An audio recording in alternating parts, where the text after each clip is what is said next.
when he's putting the motorhome or which hotel he's staying. We are going on the right direction, but the most important is the last step. Who would have thought that the dream partnership of Lewis Hamilton and Ferrari would turn into a soap opera?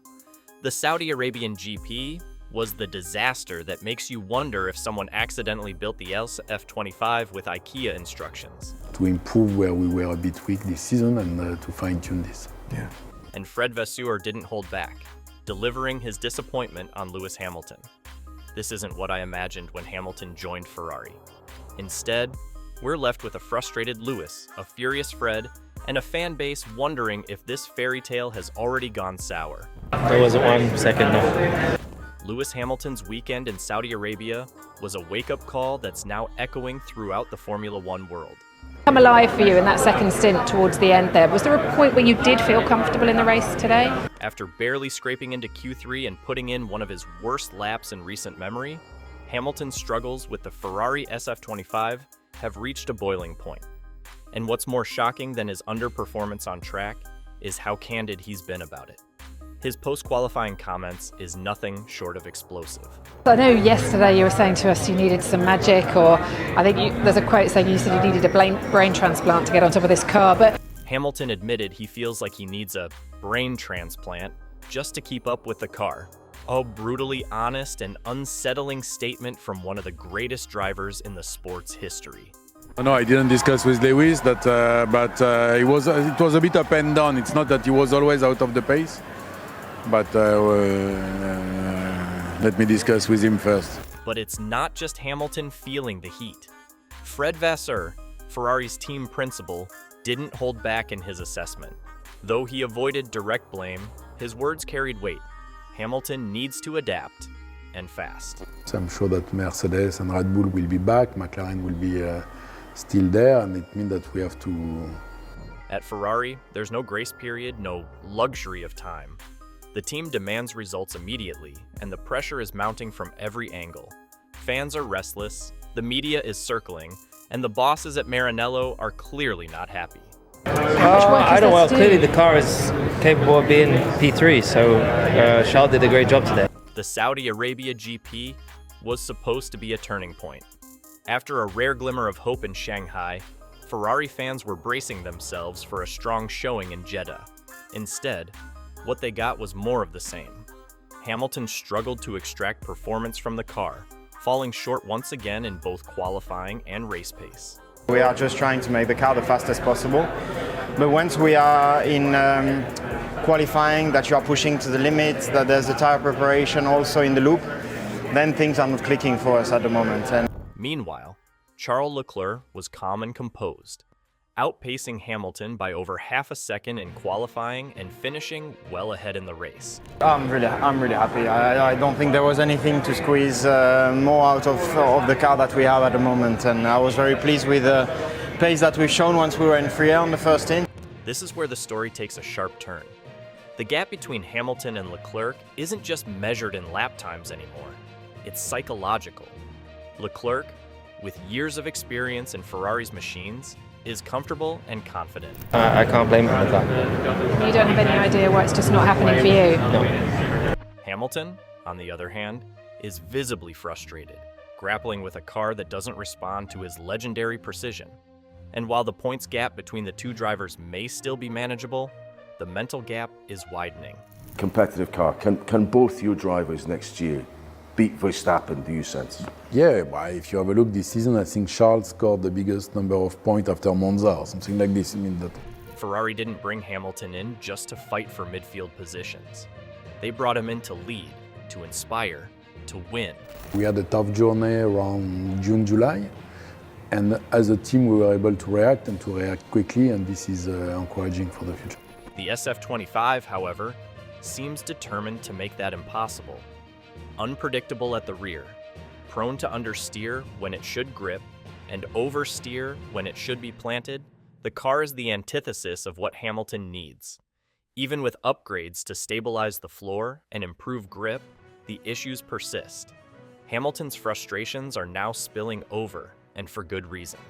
Every lap feels like a guessing game, every adjustment like a dice roll. This unpredictability is nothing short of career sabotage for a driver who has built his career on precision and control. Probably yes, but we are dependent of the weather. It's not easy in January. Yeah, it's true that it's quite emotional because I think he has this moment in his mind for... And yet, despite the mounting challenges, Ferrari remains unyielding. This isn't Mercedes, where Hamilton could mold the team around his needs. At Ferrari, the car comes first, and the driver must adapt. This shift in philosophy is clearly taking its toll. Hamilton's public acknowledgement that the fans, team, and bosses are unhappy was as transparent as it gets. A rare moment of vulnerability that underscores the gravity of the situation. 2024 season, but at least much better than 2023. Everything is going on the right direction. Fred Vasseur's message couldn't be clearer. There's no room for excuses, no margin for prolonged adaptation. For Hamilton, the path forward is simple but daunting. Either adapt to the SF25 or risk becoming an expensive misstep for Ferrari. But the question remains, can Hamilton reinvent himself quickly enough to meet the demands of the most scrutinized team in motorsport? Or is this the beginning of a very uncomfortable chapter for both the 7-time world champion and Ferrari? The SF25 is proving to be Hamilton's personal kryptonite, and it's not hard to see why. Let's talk about this machine that seems determined to remind everyone, including Lewis, that even 7-time world champions have their limits. I think after the day one, we'll have to turn this page and to be focused on the job. First, there's the twitchy rear. It's like the SF25 can't decide whether it's a sports car or a rodeo bull. This unpredictability doesn't just mess with lap times, it messes with a driver's rhythm. And rhythm is everything for someone like Hamilton. It will be emotional, but it has to be emotional for one lap. That's fair enough. And then to be focused. What's worse is that Jeddah was supposed to be the race where Hamilton could apply what he learned in Bahrain. Instead, it felt like he was starting from scratch. All those lessons, all that data, vanished like sand slipping through his fingers. Not at all. Not at all. That for me doesn't matter where he's staying. That most important is the performance. It's like Ferrari handed him a cheat sheet, only to swap it for a blank page at the last minute. The upgrades Ferrari brought to stabilize the car didn't help either. Sure, they were supposed to fix the floor and improve grip, but in reality, they might as well have taped a good luck note to the steering wheel. Zach Brown and Andrea Stella has brought to McLaren, the same for Fred Vasseur at Ferrari. You absolutely... At Mercedes, Hamilton could shape the car, the team, and sometimes even the narrative. But Ferrari? I think this is quite easy. You know that every single team is different for sure, but we are all chasing the same goal with the same approach. And so what is a bit different is the passion or the emotion around the team, but I think Lewis is well prepared to manage this. Ferrari's not bending for anyone. If anything, they're the ones doing the bending, over backwards to ensure their car is perfect, even if it means leaving their drivers in the deep end to figure it out. Vasseur's stance sends a loud message. Ferrari isn't interested in excuses or growing pains. They expect results, and they expect them now. I think this was very promising. Now we just need to put everything together in qualifying. It's always been one of my strengths. Meanwhile, on the other side of the garage, Charles Leclerc is making it all look annoyingly easy. Calm, composed, and clocking consistent results, Leclerc has become the Ferrari benchmark. While Hamilton wrestles with the SF25, Leclerc seems to have mastered its quirks. He's not fighting the car, he's dancing with it. And guess what? The numbers show it. Now I cannot do more than P4, really. There's just not enough grip, and we are paying a lot the price than once in the race, because if we are starting first, today I think it's a very different story, and I think we actually have a very good race car in order to be fighting for wins, but at the moment we're just losing our weekends on the Saturday. Leclerc's consistent outperformance is creating a power shift within the team, whether Ferrari wants to admit it or not. When you have one driver delivering and another struggling, it doesn't take long for the team to start leaning toward the one bringing home the points. Leclerc's demeanor only adds to the contrast. While Hamilton's frustrations spill out in interviews and team radios, Leclerc remains unbothered, like the calm eye of the Ferrari storm. At the end, you are fighting for 14 points in the championship. It's one DNF on the season, or it's one strategic decision, or whatever. It means that every single details will make the difference, and Lewis is coming with a huge experience. But here's the kicker. Ferrari didn't hire Hamilton to be second fiddle. They brought him in to lead, to push the team forward, to add another layer to his already legendary career. Yet, right now, the dynamic within the team feels unbalanced.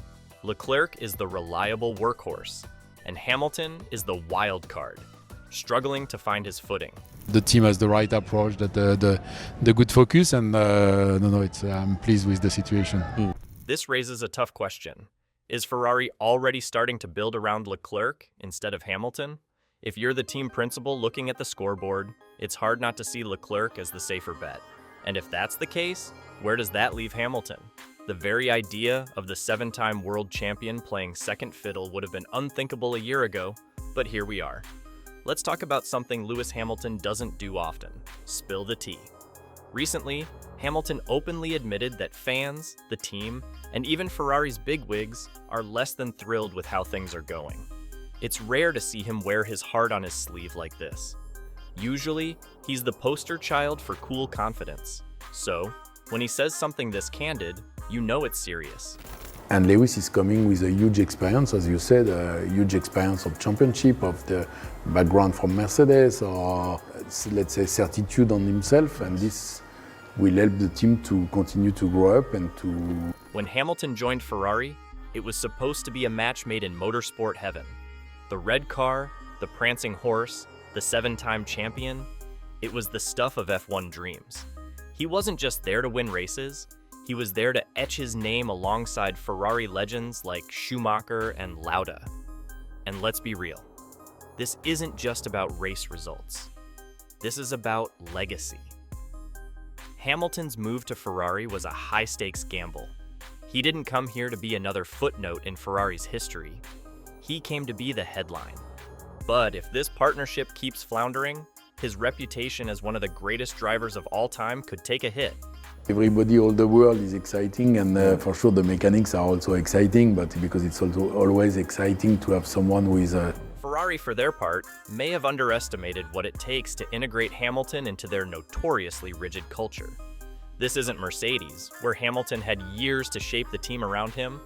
At Ferrari, it feels like he's being asked to mold himself into their existing structure, a structure that, let's face it, isn't exactly working like clockwork.